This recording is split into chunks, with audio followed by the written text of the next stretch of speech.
Hi, this is Ed Driscoll. Welcome to Silicon Graffiti.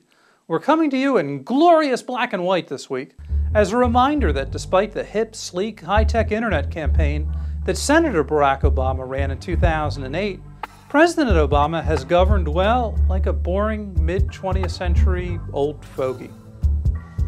Beginning in 1955, when white-collar workers began to outnumber blue-collar workers in the U.S., America has slowly evolved into what futurist Alvin Toffler has called a demassified nation. In other words, we're no longer a nation focused on mass production and mass industry with 3 TV channels and a handful of news sources. But virtually everything President Obama has done in regards to the American economy has been built around a mid-20th century mindset. The Keynesian stimulus plan? Yes, that certainly brought a speedy end to the recession, just like when FDR tried to spend his way out of the Depression in the early to mid-1930s. Nationalizing 2/3 of the American auto industry? Hey, Congress nationalized the passenger railroad industry in 1971 with Amtrak, and outside of the still busy Northeast Corridor, most trains that continue to run are boondoggles, kept alive more to placate congressmen than to actually serve customers. Socialized medicine? Britain went that route immediately after World War II, thus inadvertently making the still privatized American medical profession the envy of the world. Demonizing Fox News?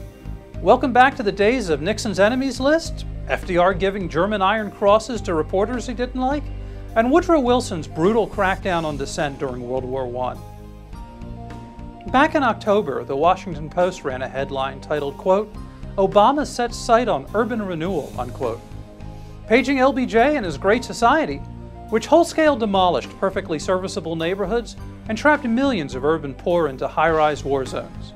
Or as President Reagan said in 1988, we had a war on poverty. Poverty won. So-called green energy and global warming? Kowtowing to foreign dictators? Welcome back, Carter. Americans thought they were electing a postmodern, forward-thinking president in November of 2008. Instead, they've elected a president whose motto really does seem to be back to the future.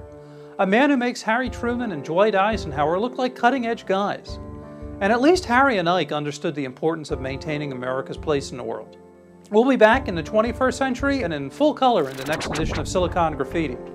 America itself will evidently have to wait a few years before it emerges from Washington's economic detour through the middle of the last century. For Silicon Graffiti, I'm Ed Driscoll.